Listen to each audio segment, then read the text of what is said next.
on YouTube.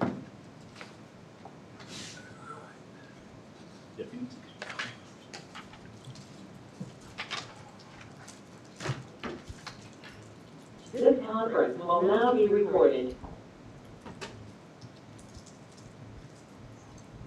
Those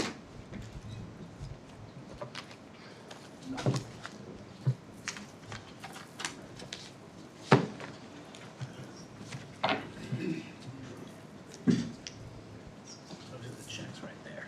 Oh, the pay release is in there, sorry. Yeah, got ahead of myself. You want this whole thing passed, right? Mm-hmm.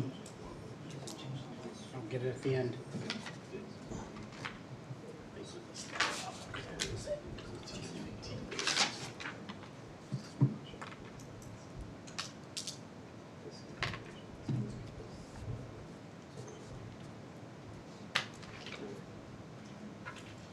Hey, Brian, did you use this one? It is from, it,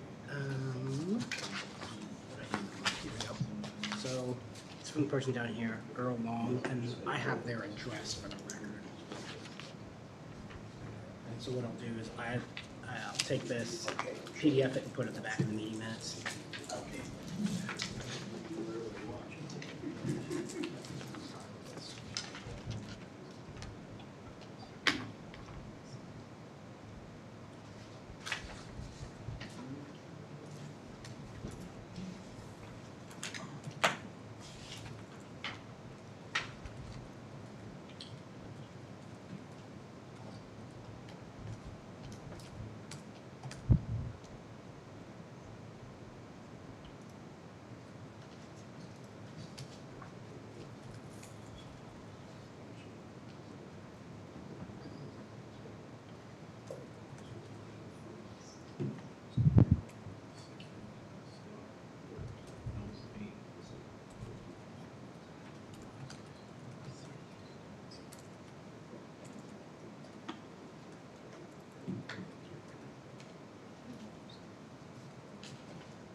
It is 7 o'clock. I'd like to call the July 7th DeSoto City Council meeting to order. We'll start with roll call, please.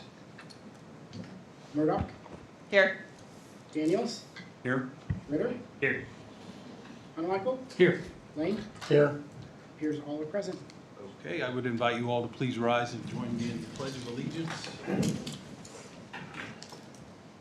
I pledge allegiance to the flag of the United States of America and to the republic for which it stands, one nation, under God, indivisible, with liberty and justice for all.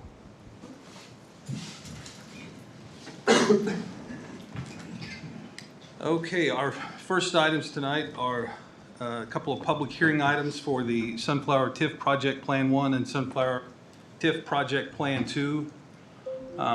Just for the information of everyone, the applicant has requested that we continue action on the actual item that we'll be taking up later in the agenda, shown later in the agenda, to our next meeting on July 21st, but we will open the public hearing, take comment, and then continue the hearing to our next meeting.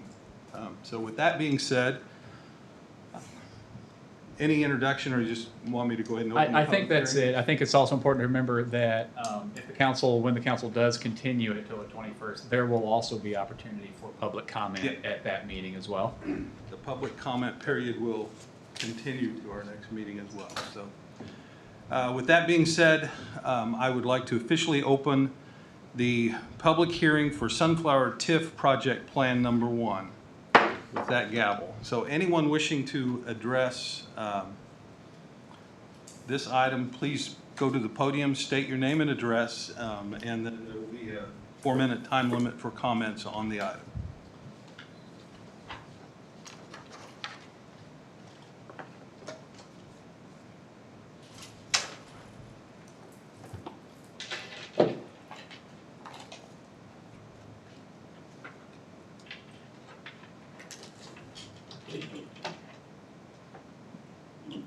Charlotte O'Hara, 15712 Windsor Street, Overland Park. I am here as a taxpayer. I'm here as a businesswoman. I am here as a mother of 5 and a grandmother of 7. And I just want to step back a little bit and talk about property taxes in the state of Kansas. And what happened in 1986 when we decided to pass a constitutional amendment on equalization of property tax. At that point, we decided that we were going to do classification. And residential was going to be assessed at 11.5%, and commercial was going to be assessed at 25%. It was known after that that residential could not support all of the government entities, that the commercial sector had to be full participants in order to have a fair and equal property tax. Well, going into the 90s, suddenly there was this decision that we should go into industrial revenue bonds. And you all know about industrial revenue bonds, that normally they're for 10 years and normally they're 50%. Some are greater. I know that in Edgerton, which I've spoken about before, they are at 16 cents a square foot, which on a 2,000 square foot house, that's $320 a year. So my point is that through the years with industrial revenue bonds and tax increment finance districts, we have really shredded what was intended in that 1986 constitutional amendment on equalization and reclassification of properties. And now we're here tonight talking about giving a $4 billion project $202 million in tax increment finance district finance. What are we doing? What about my company in Olathe? Suddenly you're going to have this influx of how many employees? I have no idea. But right now the job market is extremely tight. And we will be competing with you as far as attracting employees. This isn't about economic development. Johnson County is a great place to do business.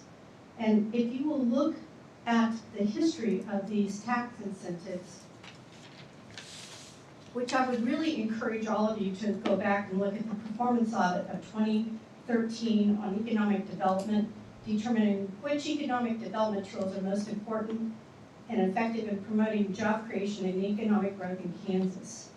And in it shreds 2 of the programs that the state of Kansas uses, and that's the PEAK program and the HPIP program.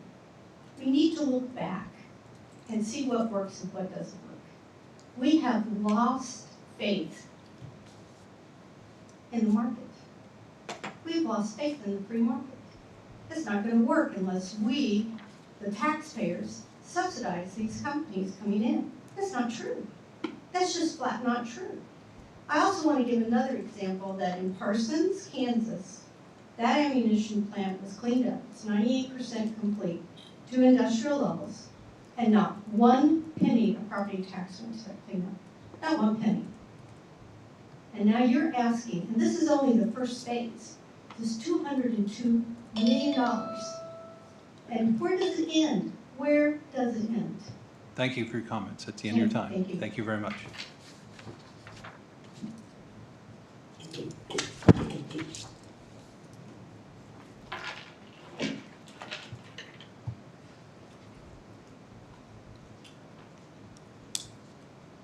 Anyone else wish to address the council or speak on this hearing item? I'm sorry.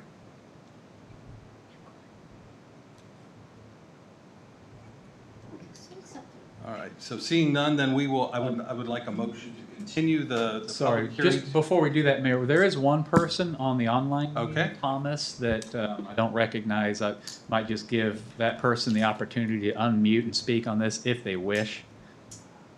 If not, don't unmute.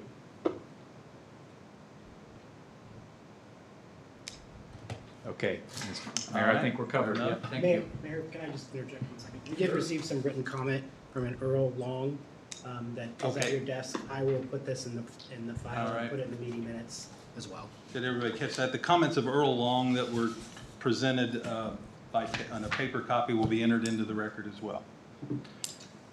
So now, with that said, I need a motion to continue this to our council meeting of July 21st. So moved. Second. All right, we have a motion and a second. Any discussion? All in favor, say aye. Aye. All opposed, same sign.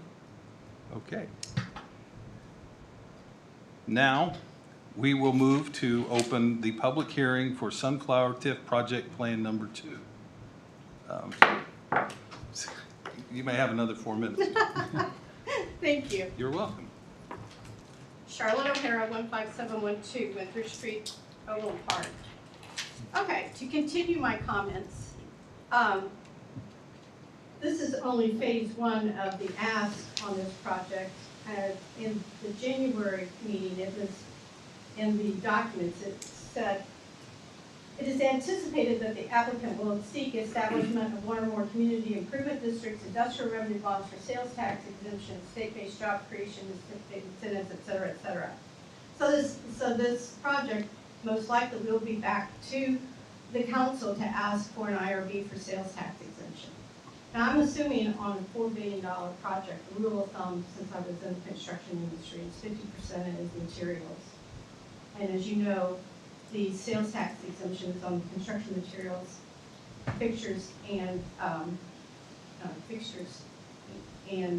equipment.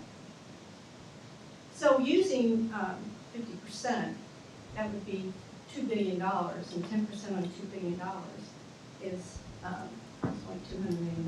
So there's another $200 million of tax incentives that you're going to be asked to give on this one project. And again, where is the equality? I have to pay sales tax. I have to pay full till of property taxes. I have a couple of industrial buildings in Olathe. They're 40-year-old buildings. I pay over $2 a square foot in property taxes. And a 10,000 square foot and a 15,000 square foot, I pay $50,000, over $50,000 a year in property taxes. As I'm going around talking to people, they are taxed out. And any time that you give tax incentives, according to our appraiser, our county appraiser, is that you are shifting the burden to the rest of the tax base. So you give this big incentive, and it is going to increase the taxes for everyone else. And the proof is in the pudding. If all of these incentives work so well, right now, prior to this project, we have $2.8 billion of real estate under tax increment finance districts, and $1.1 billion under IRBs. If this worked, then our property taxes would be going down. And I have yet to find an example of our property taxes going down. It doesn't work. This economic development, it doesn't work. All it does is just create all of these turf wars between different taxing governments, like Oklahoma, Kansas, Missouri, Kansas. I mean, it gets into a bidding war. But Johnson County is a great place to do business, and a great majority of these businesses would be here if they didn't get the incentive, because this is where the people want to live, this is where people want to do business. So please, you don't have to do this. You don't have to do this.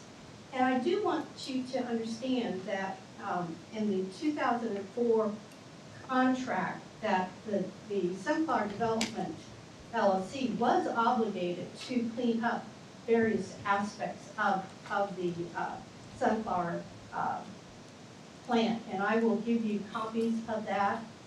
But just an example,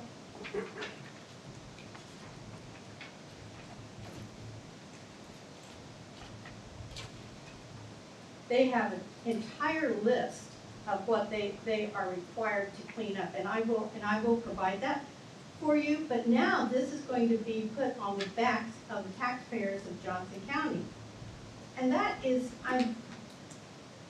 the whole thing. This was supposed to be a city in the park. Now it's an industrial development.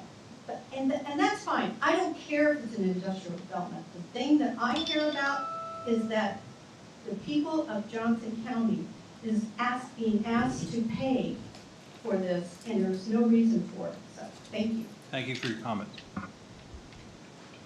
Anyone else wish to speak? Please come to the podium and state your name and address. 35780 West 102nd Street is my address, and my name is Joshua Kirk. Okay. I'm the pastor out at Clearview Baptist Church, and I'm right straight across from this. When I came out to Clearview, none of that was zoned commercial or industrial. And when the city was annexed, I was sent a letter, and I wanted to know zoning, and I was invited to just make it commercial. But now I'm seeing, I was expecting houses to be built out there. And what it looks like is all around my church, all these businesses are going to be stuff out there. Is that the case? Is that what is planned for that area? Just not a back and forth on this. So this is comments, you're providing comment or testimony related to the TIF district. But I'd be happy to talk with you about development of the property around your church at any time. Just we can have a conversation. Yeah. But also, when it was rezoned, now when I want insurance on that, they want to give me commercial rates. They say you're zoned commercial. And anyways, I'm not happy with all of that being turned into industrial stuff. Right there where my church is, it's going to, if all those businesses start showing up, it's going to be horrible for them. So, anyways, I do want to know what's going on out there, so I'll be happy to have a discussion. All right. That's all. Thank you. Thank you for your comments.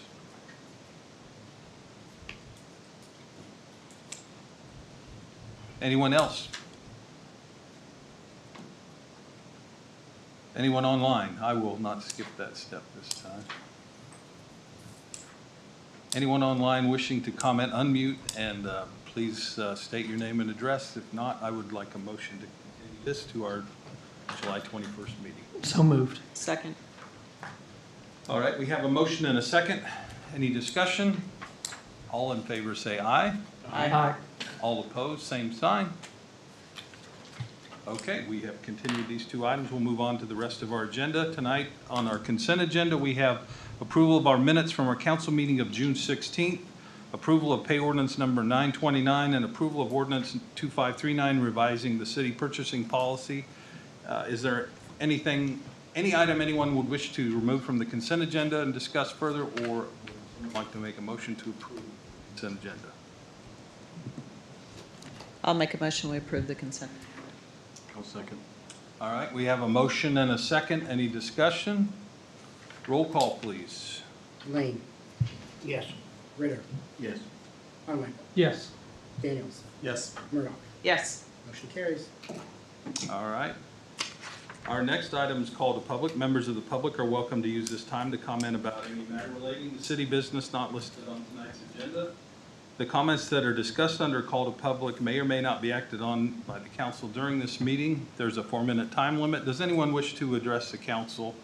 And this would be a time if you wanted to talk about that, but I think we could have a productive conversation if you wanted to just give me a call, and Mike and I can sit down with you and talk about what's going on around your church. Sure. Okay. Anyone wish to address the council? Seeing none, we'll move on. Item 3 is old business, which we have none. So we'll go to item 4, new business. Items A and B were both, we will be taking up at our next meeting. So we'll go to item C. Do you want a motion? I don't think so. I think Yeah, I Patrick, think we did correct it me, I right. think the motion's been made. Yeah. Yeah. Continue No need for the another hearings. one. No? Okay. Yeah. Yeah.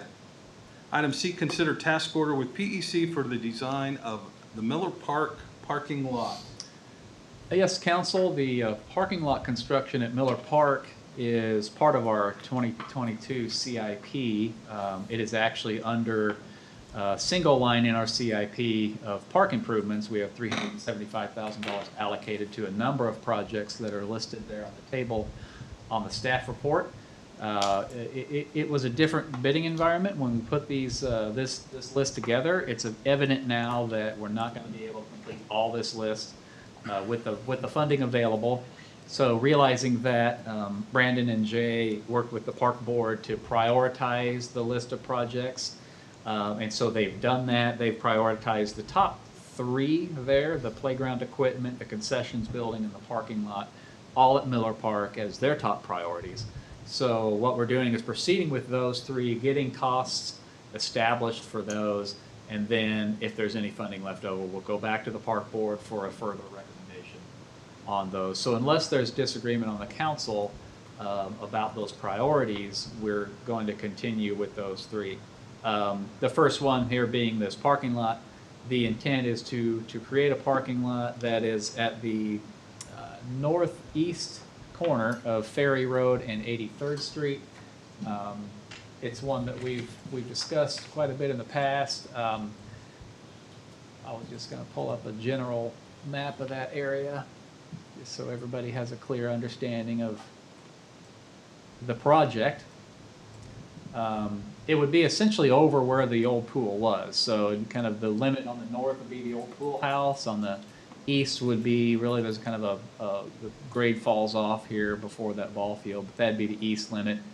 So it'd be this area in here. I don't think there's any intent to do anything with the sidewalk, so that sidewalk would be the south one. We need some surveying and some design help to be able to get the bidding documents to get bids on that project. So we've asked one of our on-call consultants, PEC, to work up a task order for those, for that work. The task order is attached as Exhibit A to your staff report. The total amount for that is $27,400, and so we're asking for the council's approval on that task order so they can start that. Any questions from council on this item?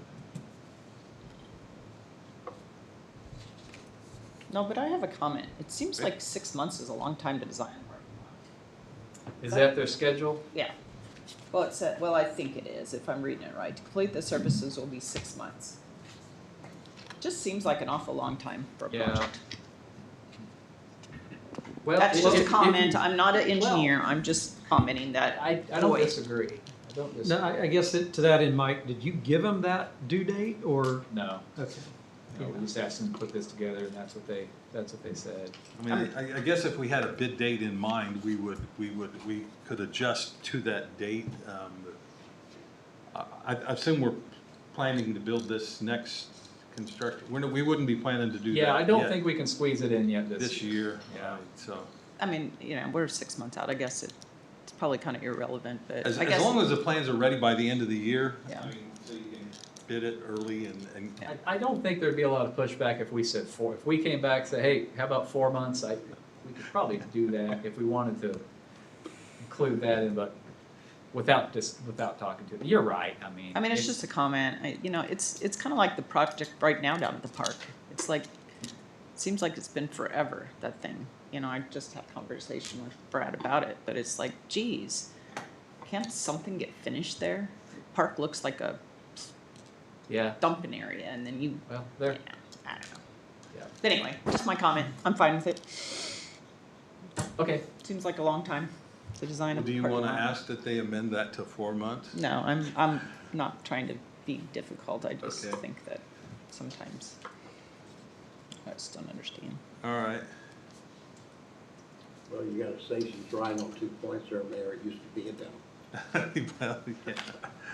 Yes, is anyone ready to make a motion to approve the task order for the parking lot design at Miller Memorial Park? Yeah, I'll make that motion, Mayor. All right. I'll make a motion that we create a task order with PEC for the design for Miller Park parking lot not to exceed $27,400. Second. We have a motion and a second. Any discussion? Roll call, please. Carmichael, Yes. Lane, Yes. Ritter, Yes. Daniels, Yes. Murdock. Yes. Motion carries. All right.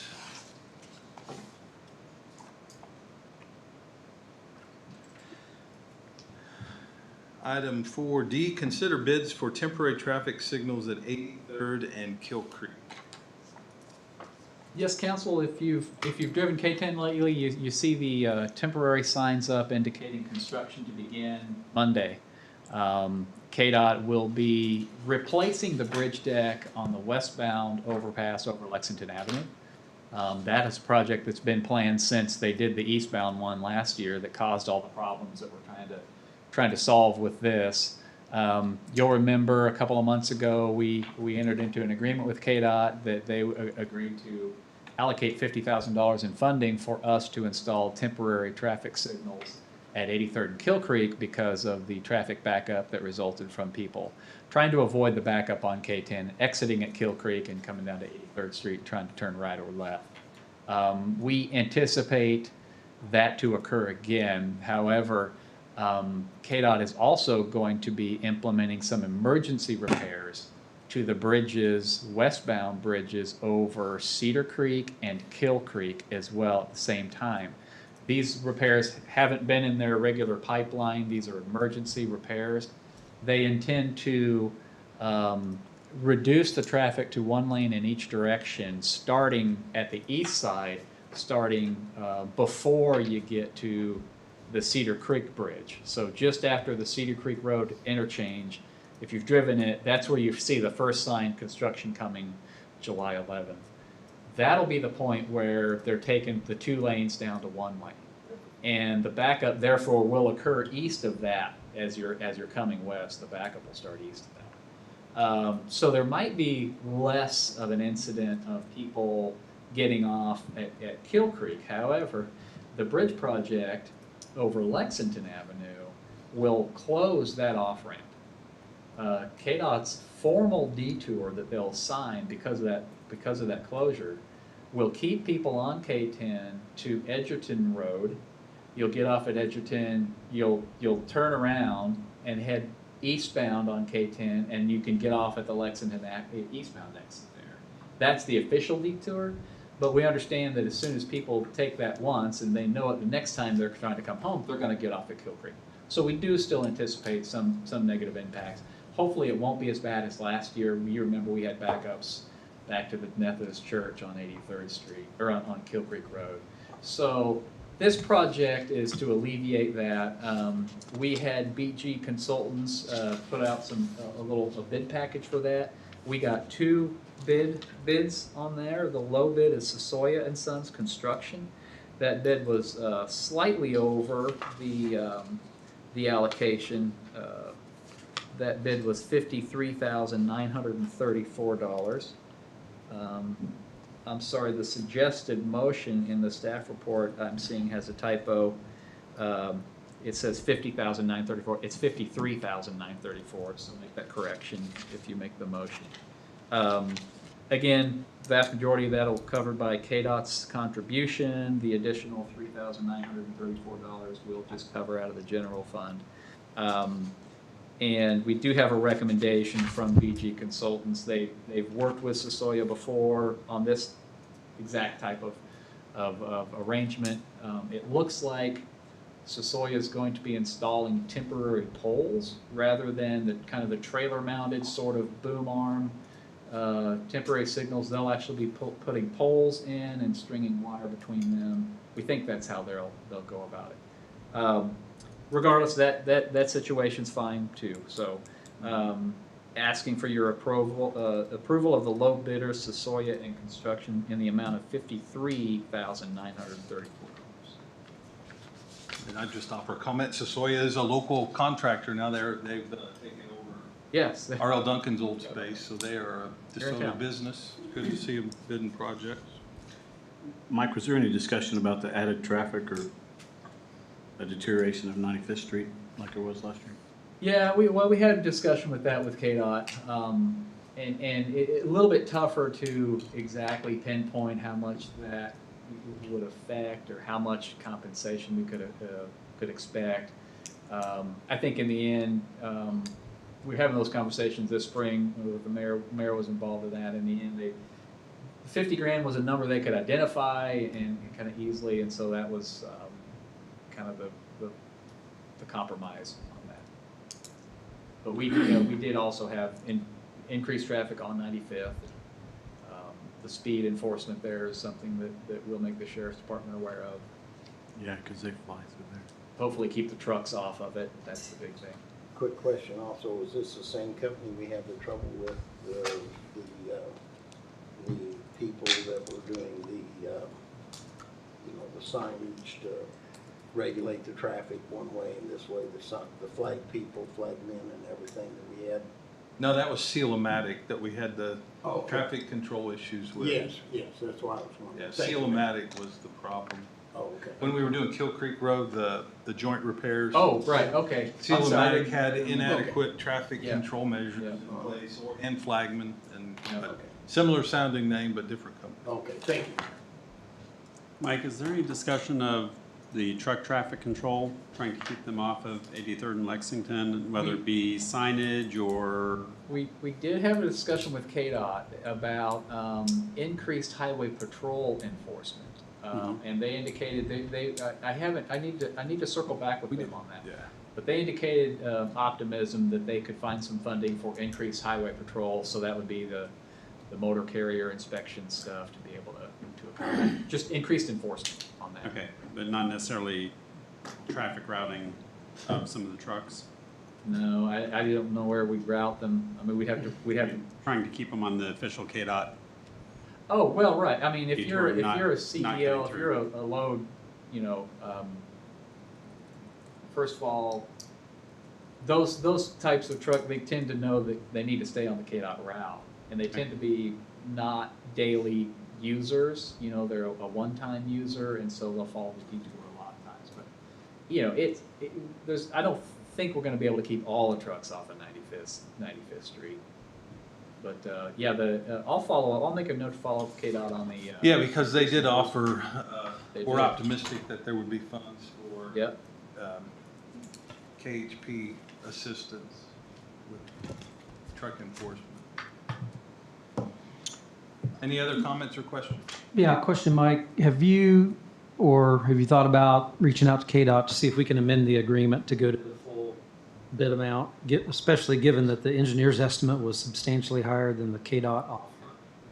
Have you reached out to him, or? No. I guess I would ask that you do. Okay. Will do.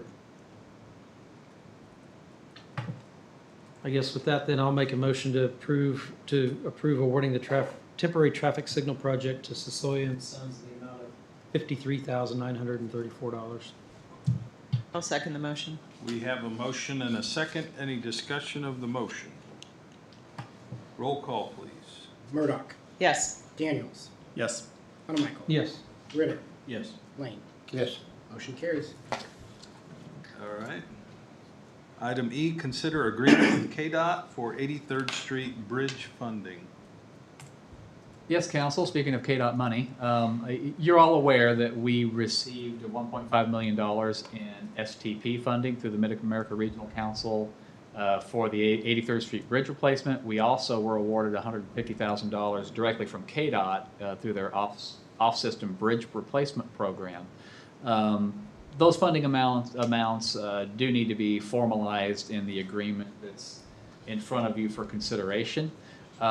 We have Lochner Engineering is under contract for the design of that bridge. They're in their initial stages, surveying and some public involvement stages. I've listed their proposed schedule. It's about a 15-month schedule. We're on target for an August 23 letting of that, so a little more than a year from now. This project will be let through KDOT local projects. So we won't be sending out the bid package and getting those. KDOT will be administering that process. So we're on track there. This agreement wraps both those funding sources into one agreement and does articulate the intent to bid that through KDOT's letting system. Patrick has not had the opportunity, to my knowledge, to review this yet. So if you're inclined to make a motion to approve this, please do so depending on Patrick's review. Questions or comments from council? I'll make a motion, we approve the agreement with KDOT pending Patrick's review of the document, I'll second the motion. the 3rd Street Bridge funding. Okay. Brandon, you have that motion and second? Yes. All right, any discussion of the motion? Roll call, please. Murdoch, Yes. Daniels, Yes. Ritter, Yes. Lane, Yes. Carmichael. Yes. Motion carries. Okay. Item F, consider ordinance 2542 levying a retailer sales tax in the amount of 0.75%. Council, just as we've done in years past, when a sales tax passes, we do have to take the formal step of levying it via ordinance. What you have before you is that ordinance. When adopted, we'll then send it to the state and they will start collecting the sales tax. Any questions from council? Would someone like to make a motion?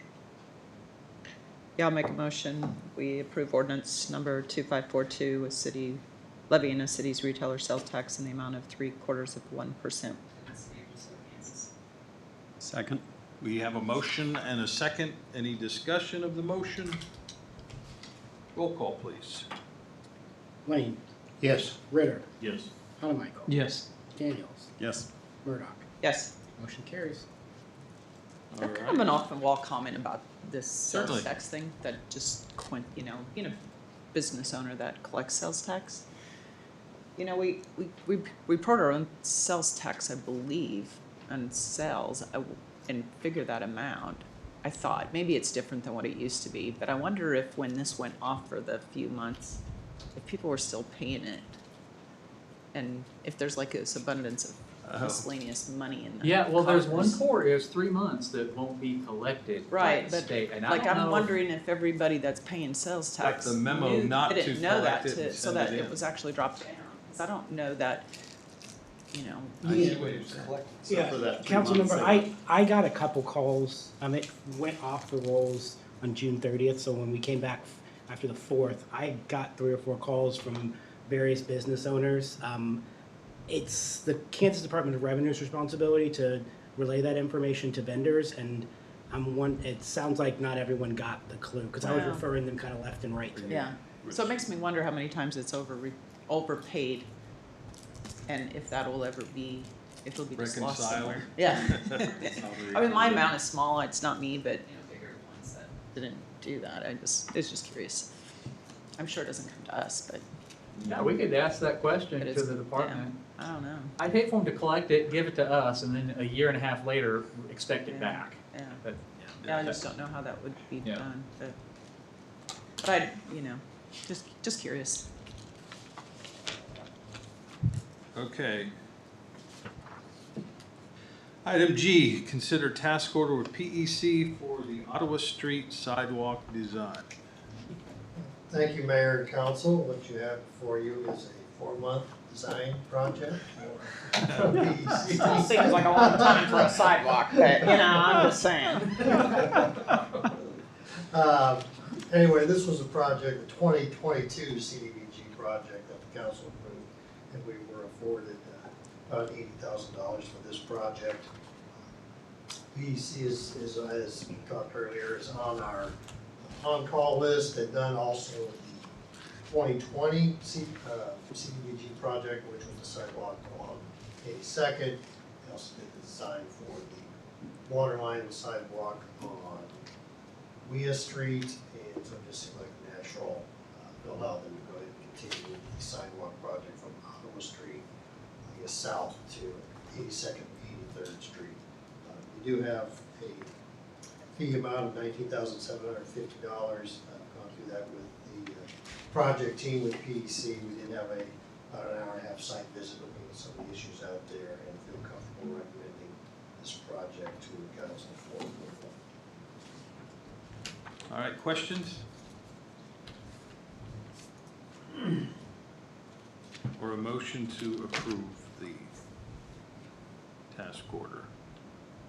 I'll make a motion that we create a task order with PEC for the Ottawa Street sidewalk design, not to exceed $19,750. I will second that. We have a motion and a second. Any discussion of the motion? Roll call, please. Lane, Yes. Ritter, Yes. Hanamichael. Yes. Daniels, Yes. Murdoch. Yes. Motion carries. All right. Item H, consider ordinance 2543 adopting planning commission's recommendation for a text amendment to Appendix A of the zoning regulations. All right, thank you, Mayor and Council. This is an item that we brought to the Planning Commission initially for some just discussion only, and then after that meeting, we agreed to bring back a formal public hearing to adjust the NAICS codes 334 and 335 in the light industrial district. This change really is to accommodate I guess the enthusiasm that is for battery manufacturing that seems to be fairly positive, that it could end up here in DeSoto at the Sunflower plant. Upon review of our code, the electronics, computer, and battery manufacturing is allowed by special use permit, and felt like they would still have to rezone the property, and then they would have to then come back for a special use permit. And the process is very similar at this point. I mean, the questions that we ask, the gold criteria, which Patrick has schooled us on many times, is very similar for a special use permit as it is for zoning. So staff's suggestion was to sort of eliminate that hurdle for the special use permit and just have the rezoning as the primary step, at least for the zoning process. They'd still have a site plan that they'd have to go through, which would be required approval from the planning commission without making any changes or any kind of suggested changes to the site plan approval process, only to eliminate the special use permit process for the light industrial district for NAICS codes 334 and 335. And then also one other thing, we did notice that the battery manufacturer recycling also is a special use permit in the M2 heavy industrial district, and felt that it was appropriate to change that also to permitted by right, to remove the special use permit category from that zoning code for the heavy industrial. So as you can see, all we're really doing is changing the S to the P on our zoning regulations table. There's no changes to the verbiage as far as the description of the districts in the city code. It's just a change to the table that's in our code. So with that, I will stand for any questions that you might have. I guess one thing I also might add is this sort of did touch off discussion with the planning commission that we really should look at an entire, maybe a separate code district for the Sunflower site itself. So we're going to talk a little bit about that. Okay. Any questions, comments from council?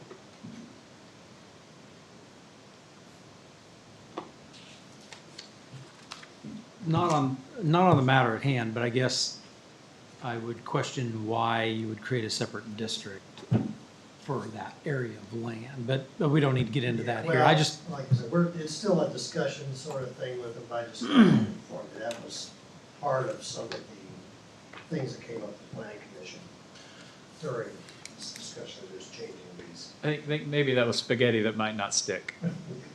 perhaps, so. yeah, and I guess if that's the case, I don't want to throw the idea out here that it's something that's in the works. I guess I just did that, those bit more background, that it wasn't just like the planning commission said, sure, let's do it. And there was some discussion on, I think larger, it's, if you look at our 8 AICS codes for all manufacturing uses, if you look at M1 on all they're all special use permit. Yeah. And so there's a need to dive a little deeper into that and see the state of the industry that, like for this industry, it's changed massively since this thing was adopted. Yeah. So is it reasonable to change some of those S's to P's? No, I support, like that's the the- matter at hand, I support Yeah. that because it is essentially redundant processes. And if an applicant knows that they're gonna have to go through that, then they're doing the same process twice. Whereas you can address all of the issues up front, so I think that makes sense. Yeah, from what I listened to it, a lot of it was more updating the zoning codes to be more with current technology, current zoning, and just basically review is where that seemed to come up. Yeah, that was kind of my only question. Only question going through this is, when we were looking at those, did we specifically just look at those because there's other area, other special uses? Like, okay, you can't tell me it's more dangerous to do wood product manufacturing than battery manufacturing. And we didn't change other ones, we only changed, and how many times are we going to be doing this over the next 10 years? That's the point of One the more deeper time. dive into So, the whole, yeah. the whole So the process. dive was deeper, not necessarily being geared towards one development that's going Yeah, that's correct. development area. I think that's kind of what Yeah. probably Kevin's getting at too, is Yeah. needs to be looked at, but Agreed. Not Yeah. because And of the the planning area. commission fully agrees with that. That was the context of the discussion with the planning commission. It's like, let's look at this more globally. All right, any other comments? Are we ready for a motion?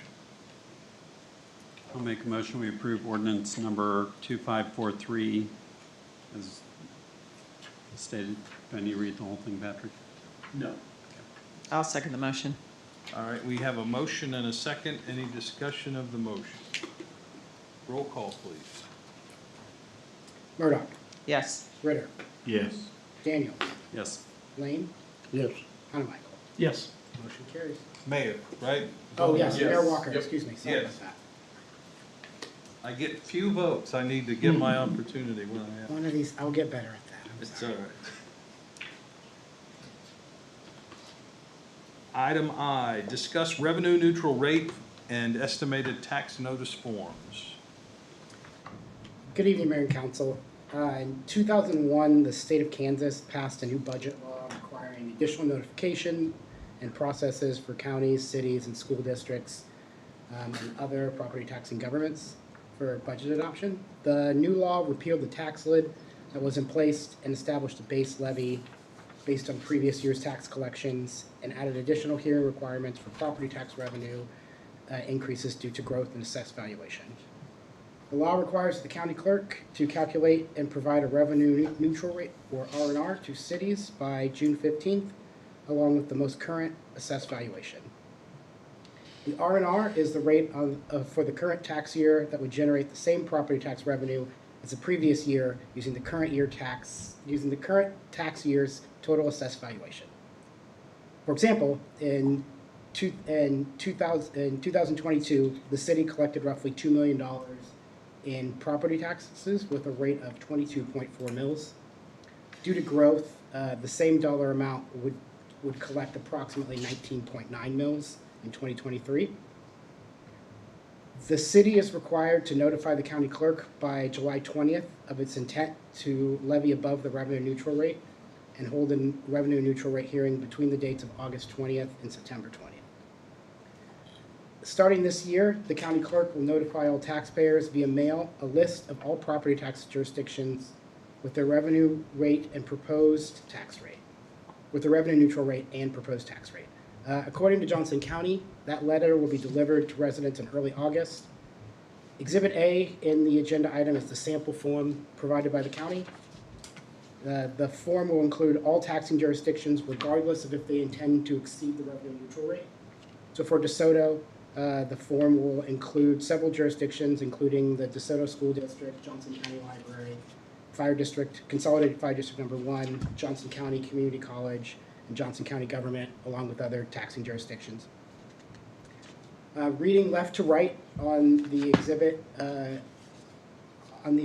notice will include the name of each property tax jurisdiction, the revenue neutral rate, the proposed rate, the difference between the revenue neutral rate and the proposed rate, and an estimate of the total assessed valuation given by the county on June 15th. Last month, Johnson County informed us that the revenue neutral rate for DeSoto is 19.947. Our proposed mill levy rate is 20.08. 20.8. I'm sorry, 20.8. 20.8, excuse me. As a result, we plan to fill out the form found in Exhibit B and send it to the county. The adopted budget schedule is in the agenda item. A few of the noteworthy dates are the revenue neutral rate hearing on September 1st, and the budget hearing and adoption on September 15th. Given that this is the first year of the notice of hearing for revenue neutral rate, a committee of PIOs was put together to create a collaborative public education strategy. Whitney Lang, our communication director, served on that committee, and as a result of the group effort, Johnson County is publishing several articles on the revenue neutral rate on their newsletters and on their county website. Additionally, Whitney and I have worked to create a DeSoto-specific page on our website for the budget, property taxes, and the revenue neutral rate. The agenda item includes links to the county pages and the city's R&R and property tax pages. We will begin our public information campaign next week in anticipation of the mailed notice. And a few of the topics that will be discussed is what is the revenue neutral rate and an explanation of the notification form.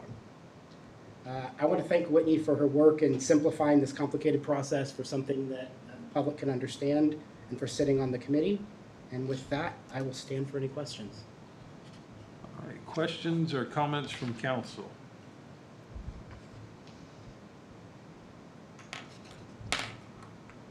There's no action to be taken. This is just a kind of an FYI.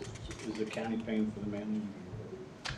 The county will pay for it for budget year 23 and budget year 24. After that, we'll need to budget for it. They have not given us an indication of what that mailing cost will be, but we'll get it before we have to do the 25 budget. Thank you. That's all I have, Mayor. Any other? Okay, thank you.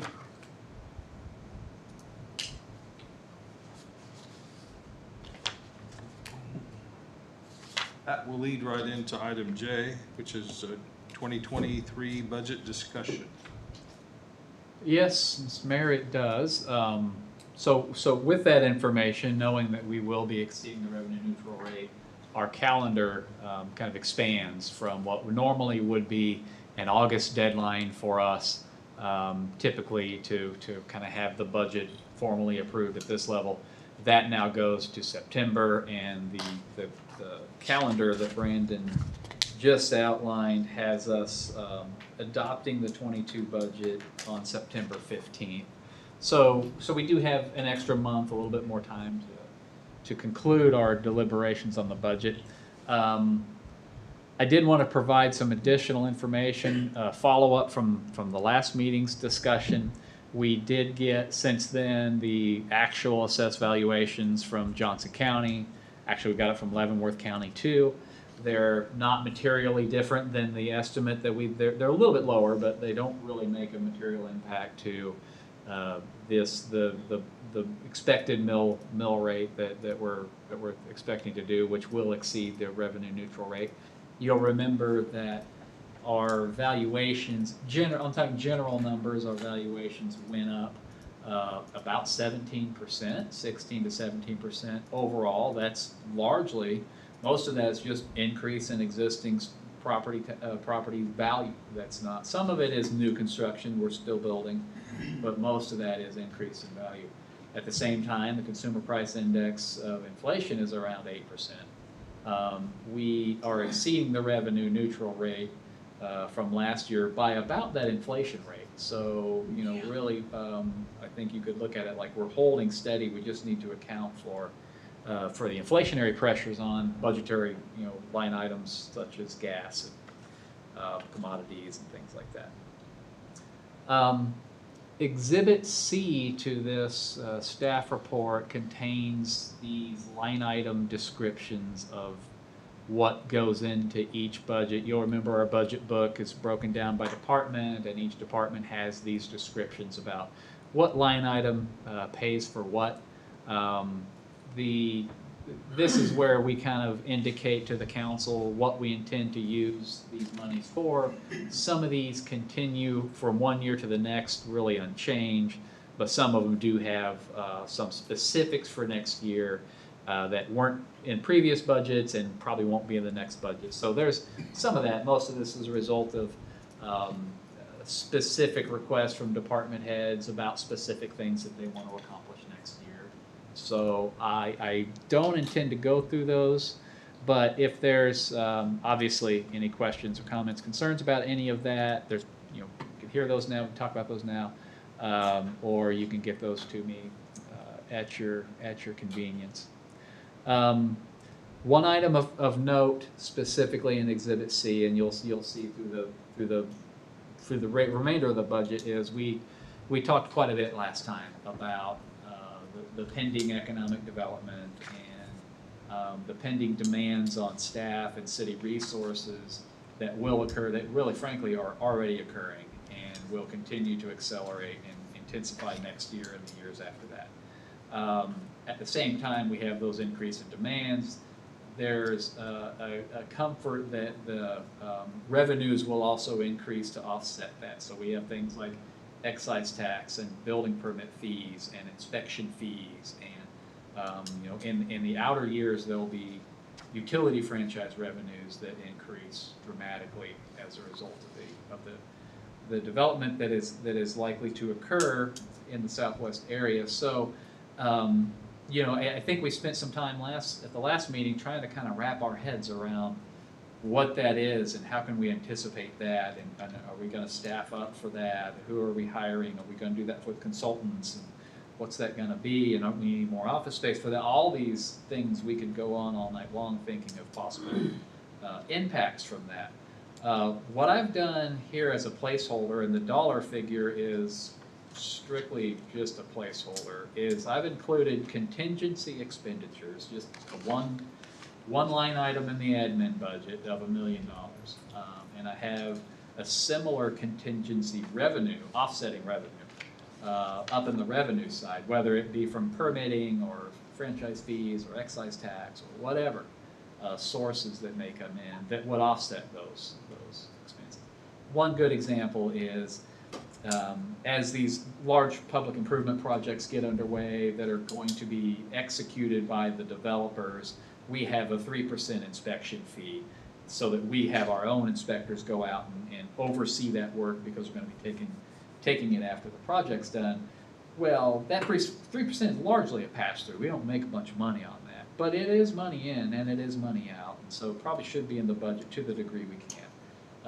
We could always amend the expenditure, amend the budget during the budget year next year, but that's just one small example.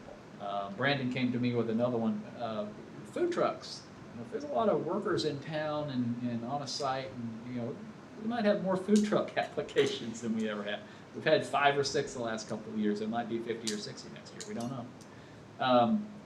So for now, I just inserted that as a placeholder. Again, the number could change, but this world of what's ahead is, you know, I don't know.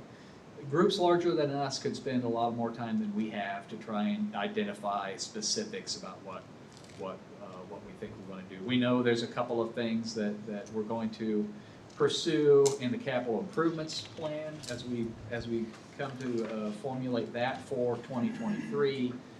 Renovation of office space up here at City Hall, backup generator at City Hall that we've been talking about for a long time. You know, those are projects that we can identify we probably need to start implementing. And we've already started implementing a lot of the public works stuff, the water and the sewer capacity improvements where we've already have consultants engaged toward that end. So that's just kind of a way to put a placeholder there around all that. And you know, obviously as we go along, every meeting, every month that we have, we'll be discussing reactions and plans to move forward from a staffing structure, from a pay scale implementation. You know, we've talked about the wage pressures that the inflationary things cause, but with major employers coming in at pay scales that are above ours, that's also going to have an impact on how we need to plan for the future, and staff retention is a big part of that too. So it's there for now as a placeholder, really only because I don't know how much, you know, how fruitful it will be to try to specify every line item that we think. We can kind of have a plan, but as we go, we understand that plan's going to change. The last thing I wanted to bring your attention to is the analysis that Brandon actually worked hard to put together on the mowing. We talked about a couple meetings ago about, you know, when we got the mowing bids in for this year that were very high, bringing that service in-house. So Brandon, I want to turn that over to you now to talk about that part of it. Okay. So as you remember at the last city council meeting, there was some discussion about could we bring the mowing for City Hall, the Aquatic Center, and the right-of-way around city roads in-house, and would that be cost-effective, and also would it be beneficial to add additional staff during the off-season so that we could provide more services to our residents. So this paper that I put together, I worked with Jay and Ron to kind of put together an analysis that kind of explained what they thought they would need in order to kind of bring this in-house. And so just as a reference, the last mowing contract the council accepted in this late winter, early spring was $121,000 for all the mowing needs in the city. The number we got to bring mowing in-house was approximately $182,000. And I will kind of walk you through what each department is requesting. So meeting with Jay and Ron, they decided that Parks would handle around City Hall, and they would do the Aquatic Center and all city parks, and Streets would handle the right-of-ways around the city. So on the park side for staffing, they're requesting 1 full-time park maintenance position, 1 commercial mower, and 2 of each string trimmers and a blower, and then a trailer to pull the equipment. For the streets, they're requesting 2 full-time street maintenance workers, 1 standing mower, 2 commercial mowers, 3 string trimmers, and 3 blowers. When we kind of put together the plan, looking at equipment and quotes, we determined pretty quickly that it would be cheaper for the city to actually purchase the equipment and have a 4-year loan from the electric utility fund. In the paper, I assume a 4.5% interest rate, which is about what we're expecting would be a competitive rate at the time. And then what we would do at the end of that 4-year term, which is when the warranty would end on this equipment, we would then sell that at auction and then purchase new equipment in the off-season. Overall, we estimate that the city would spend an additional $61,000 to bring mowing in-house as opposed to using a contractor. However, the 3 additional FTE could provide a higher level of service, not only in the summer and the fall when we're having ball games, and if there's rain, we'd be able to control how we keep our properties maintained, but also they'd be able to assist during the winter and in the early fall in the early spring when they're not mowing, to provide additional services to residents. There is one additional proposal that I'd like to discuss that's coming from Parks as a reorganization, but I'd like to stop there and get any questions on the analysis that I put together before we kind of talk about that, because the additional analysis was kind of outside of the original request from council. Okay. Questions for Brandon on the mowing analysis? Did you look at any lease agreements on mowers too? We did. We found that we were kind of shocked when we looked at it, but it was consistently cheaper to purchase than it was to lease. Even and our assumption is that we'd keep it for the full term of the warranty, and then at the end of the warranty, we would then get rid of it and purchase new equipment. We'll look at that if council approves this kind of bringing mowing in house. We'll look at that again before we come back to you with agreements. But right now, it is cheaper to purchase. Does the city already have a big mower of some sort? I mean, anything as, this one, this biggest, or the smallest one is 60-inch. What do we have now? Yeah, we do. We have the biggest one we have is we have the boom mower that we Yep. use quite a bit.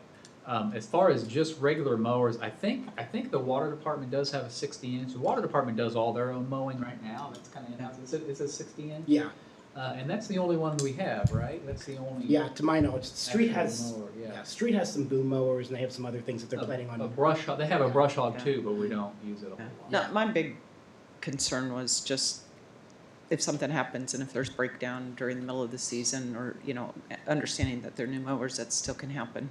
We hear that all the time, and then it takes forever to get things replaced. And so that was my only thought is, you know, obviously if, you know, you have 3 mowers on Oh, the parks having a part, but backup. yeah, if you have backup, Yeah. really, is really what my concern was, is making sure that, you know, you only have one for the parks, but if something happens, you know, gets crazy, hits something that he doesn't see or whatever, and it's down, then you're gonna be in trouble getting things kept up, because it's not always next day turnaround and getting that kind of stuff fixed. So that's but if there's others in the city, the fact that the streets basically are getting 3 mowers, I guess that could be backup on it. But Yeah. that was my only thought, is making sure that there is enough equipment purchased that we're covered if something happens. Ron had mentioned that, especially with the trimmers and the blowers, he said those are notorious for going down, and it's why we kind of doubled up on those.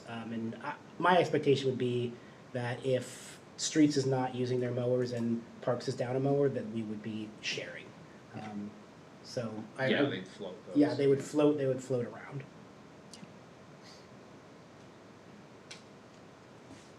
I think I would just add, from a person who's done this in the past, it would be real easy for some of our employees to go out and spray Roundup in some areas to produce the trimming. And that becomes quite ugly in some spots. So Well, I ask remember. that you I just- remember. You just share with that. Do you want to talk a little bit about the spraying? Yeah, so we did contemplate spraying. It would require, what we're using would require a license from the state.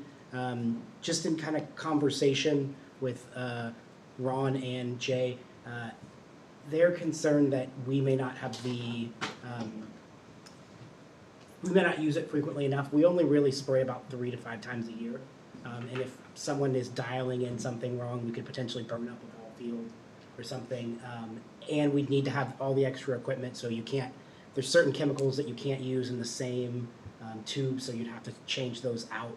So their recommendation is, at least for the first couple of years, we would still contract out for the spraying. And that analysis does include an estimate that we got from our previous mowing contractor of what it would cost to have them come in and spray just independently. I think it's a little different than the situation you're talking about. It's a little different. That helps out too. Yeah, yeah. Clarify the others. I think the policy decision is really, it's going to be $61,000 more. We're going to be getting 3 full-time employees for 5 months out of the year. We talked about the need to staff up, and we can identify some places, but street department's probably one of those places as we get more roads to maintain and to continue the same level of service. We're going to have to staff up. So this could be part of filling that gap moving forward, even though we don't know exactly where the gap's gonna be, but I think from a policy standpoint, this could help, this could start down that road. The other thing I'd mention about this is, with our public works facility, with the building, the space we have there now, we have the space for the extra people, for the equipment. We're not gonna be having to add on, correct me if I'm saying. Yeah, no, there's We're not, we space. don't have to add on buildings or get space or create office space for these folks. So, that's another advantage to considering implementing this. And that's where the additional staff could help with plowing, snow plowing in the winter and keep the overtime down and things like that. Yeah, as far as potentially, offsetting some right? of the potential costs. Yeah, if we get these people on board with the CDL, that's the thing, I don't know. But yeah, it could potentially fill that gap too. Yeah, CDLs are important, I don't know if we have mowers that typically have CDLs, but, that's an opportunity for that. Definitely reduce the hours worked. If they did 10 CDLs. Yeah. Be a little safer than having to work 16, 18, 20 hours. And the salaries have all benefits included in them for where you're at there, so. Yeah, we're coming in at the base salary of those positions, and then adding, we did about 30%. That's what you would claim for labor taxes and benefits.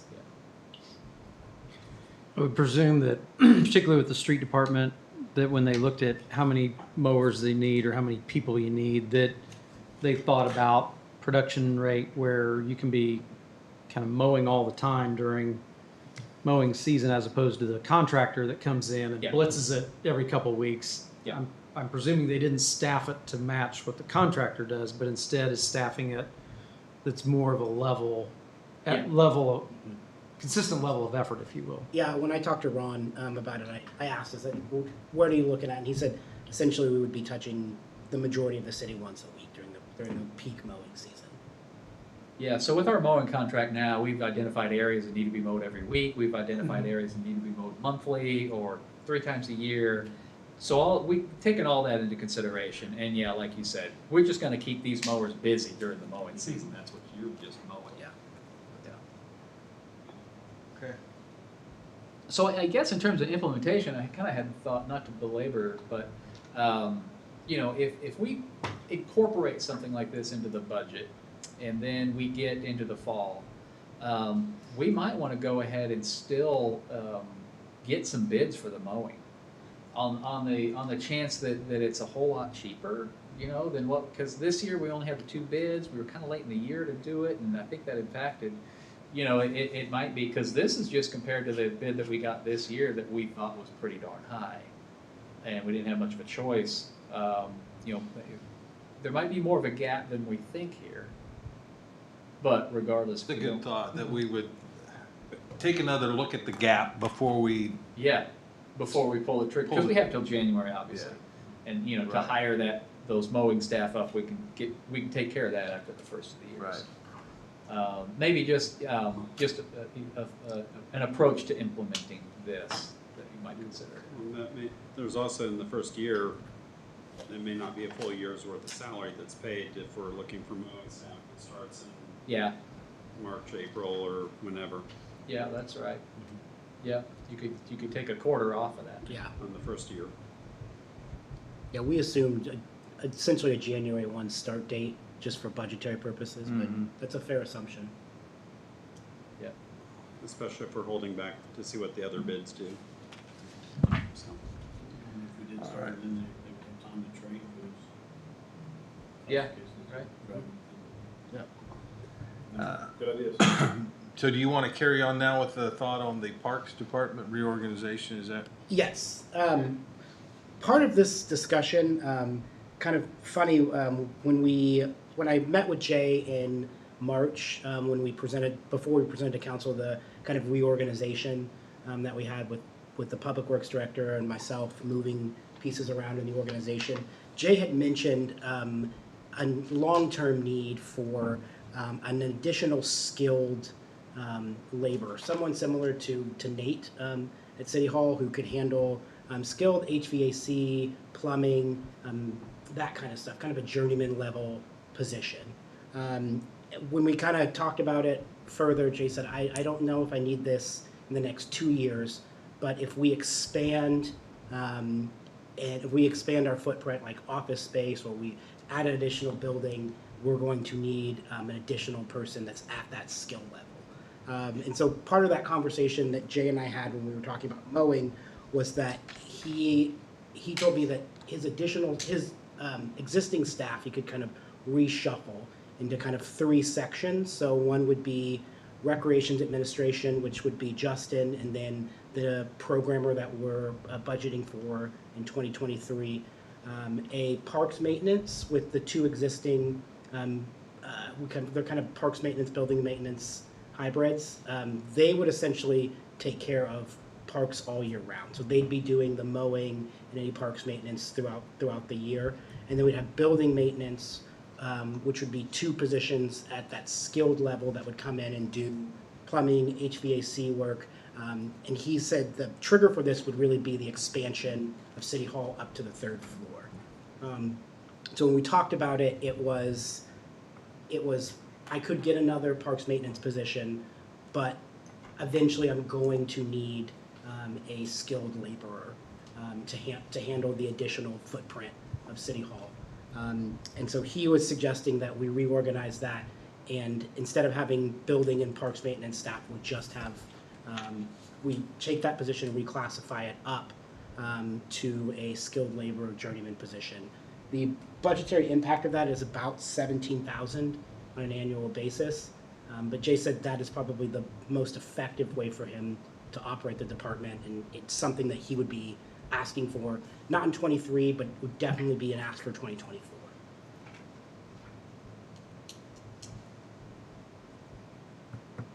Okay. So I know there's no need to take an action today, but my recommendation would be to incorporate the in-house mowing and the parks reorganization into the budget. Yeah, so that would have the budgetary impact of, the personnel, the difference between just an additional mowing person in the parks department and this maintenance type, higher skill level. So the difference in the wage there, that would really be the budget impact of incorporating that concept into that. So I kind of wanted to leave that out of the analysis of apples to apples on the mowing, but it is something I think, Jay he does a good job at thinking, forward. This is forward type of thinking that we need, department heads to do. So, and he makes good points, and I think it's the way that we need to go for sure. So it would be, I'm not sure what that number is, but it'd be another 20, 30, 40, or however what the wage difference would be there. Yeah, so it'd be 17,000. That's the difference between the park maintenance and the skilled. So it'd be a $17,000 budgetary impact. Okay. Okay, so that concludes our budget discussion. Again, have any feedback? Like any feedback you might have, we're going to continue. We'll have a budget discussion at each meeting until September 15th when we'll culminate. We haven't talked a whole lot specifics about all the other funds, with special maintenance funds and all of those, but we'll be incorporating those, and I'm hoping for the next meeting to have sort of a draft, the budget book for you, that has all these line item descriptions and the narrative that goes along with the budget. I'll be working on that in the next month. When do you think you'll have all those other rebids on those mowing to give us another idea of the concept from? Well, so the mowing, we were thinking we probably needed to make the decision on the 2023 budget before we go out for any sort of bids on contracting next year's mowing service. That's probably we're looking at doing that this fall. So September, October timeframe for the So mowing. we'll have that before when we do the budget in. Yeah, I'm not sure we will. Yeah. So basically, we would in the budget as if we're going to do it on our own, but we could always backtrack and save money. The budget could be dropped down. Right. That's the We But if the bids come in higher, then we're then we'll. yeah. Yeah. Okay. Jay and I actually discussed this today. He came in my office. I guess he's been having kind of ongoing conversations with mowing companies over the course of the summer. And he said that most of them are asking for bids. They'd like to receive bids, the notices, by November at the latest. So that would mean that we'd probably be starting in September, maybe even next month, putting together our information Yeah. to get it out. Because probably most of them didn't predict the inflation. Yeah. Gas prices and things like that. And I'm sure they have salary pressures just like everybody else, especially, so. Yep. I wouldn't be surprised if it didn't increase, but. Okay. So as far as action on this tonight, nothing no needs to action. be done. It's information. And then That's we right. will That's right. Implement or not as we go forward with the budget. Right. Okay. Okay, thank you, council. All right. No executive session tonight. Is that correct? Correct. All right.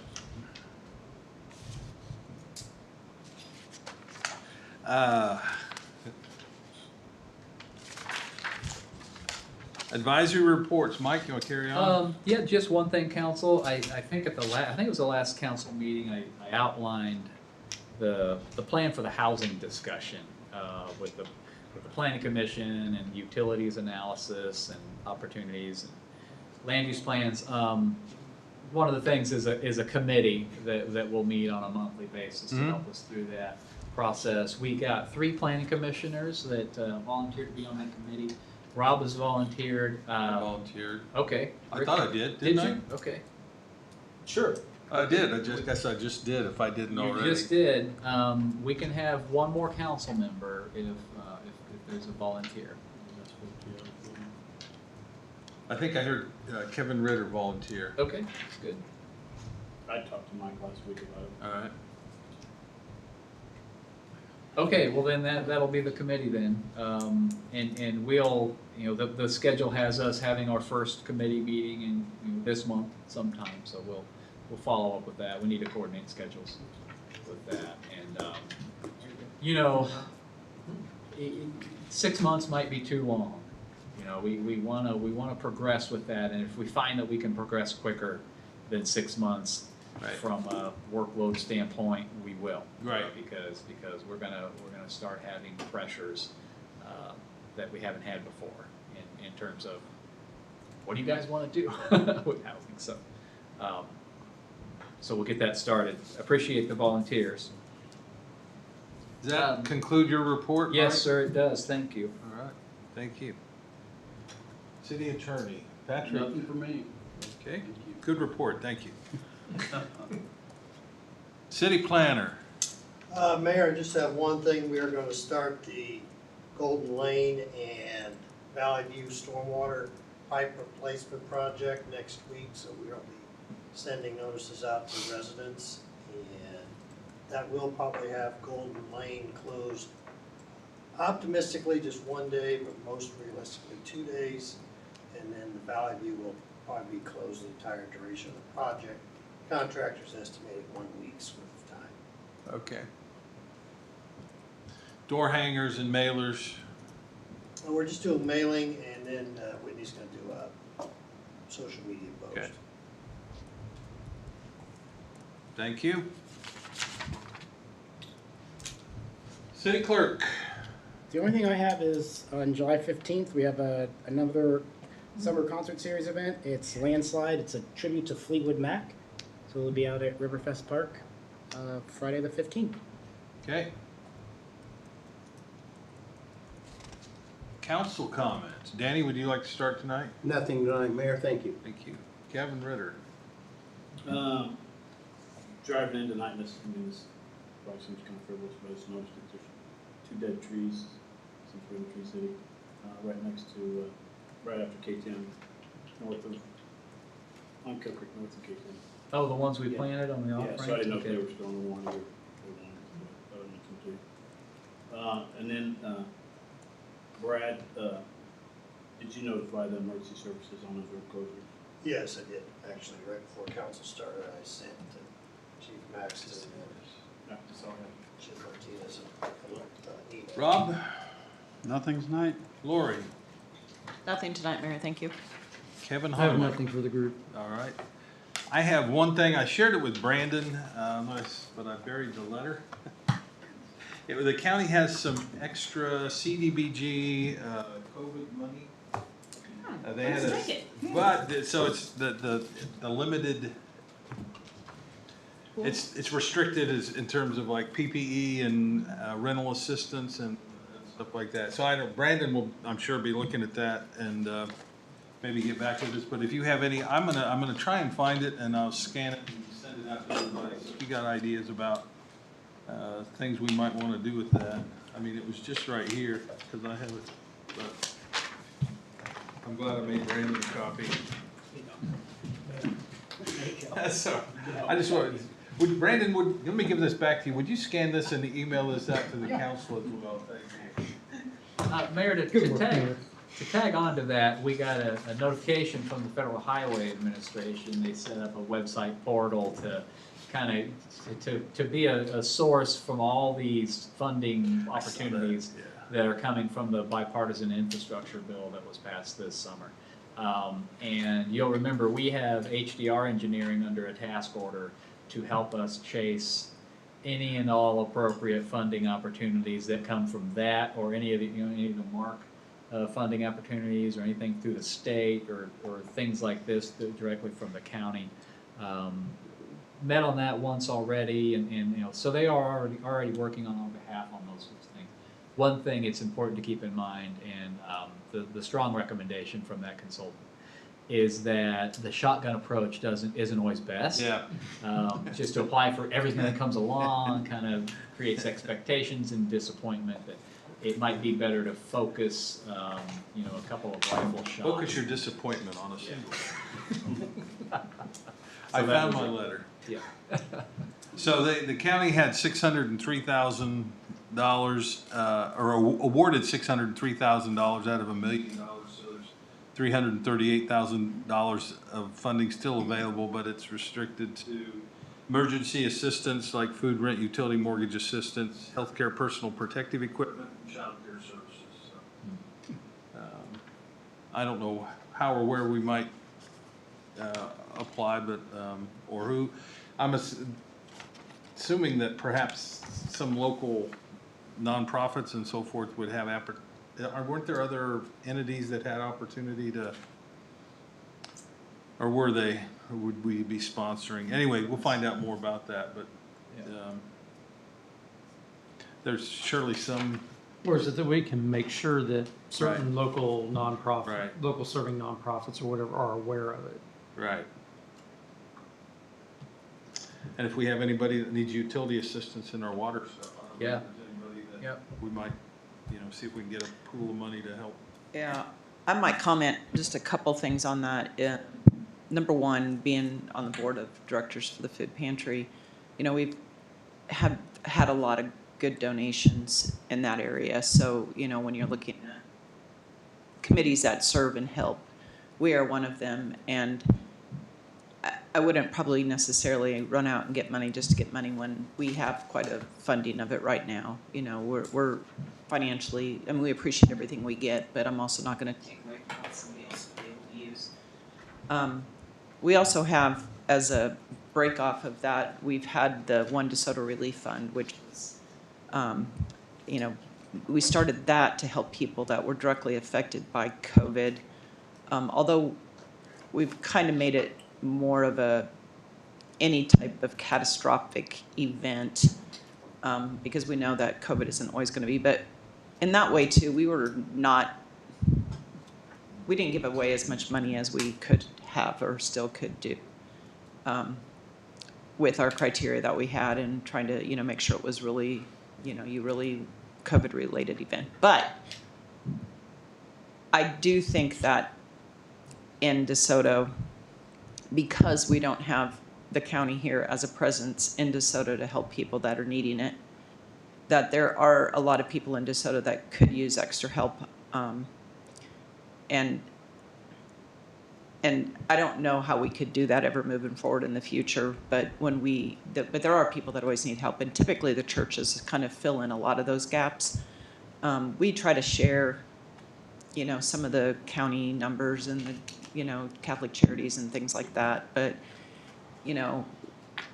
it would be, it's kind of in the back of my mind, trying to find a way to have the county here in town once a month or something, as in the same way it used to be with the multi-service center and how they can help people, because those people that are in need also don't always have the ability to get to wherever it is they need to go in the county. And so many things are computer, online driven, and a lot of people, they don't have that either. So it's really bad. And I, as members of the pantry and obviously the One DeSoto Relief Fund, it's heartbreaking when I really can't help everybody that wants help, because a lot of the people that came and asked for help are people that they just don't have enough money. It had nothing to do with COVID, and so we couldn't help them because that's not who we are, and that's not what the funds were for. And we can't, put them in areas that what we weren't specifying. But so I would encourage us, and then things like this, if we had ways to help people, but otherwise, the local charity groups, the ones that I'm involved in, we have funds. It's just getting them out to people is hard too. So, but with that being said, it brings up my mind that the whole county, a way to have them here, even an office that they could come once a month and help people. I really think that we need them a little bit more than we get them when it comes to some of these services. Thank you. Thanks for that time. Okay. That's all I have. Then I will make a motion, we adjourn. All in favor, say aye. Aye. All opposed? All right, we're adjourned. This conference is no longer being recorded.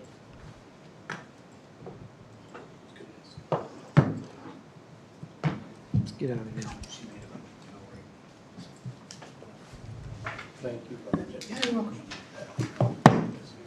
Appreciate it. Made some comments.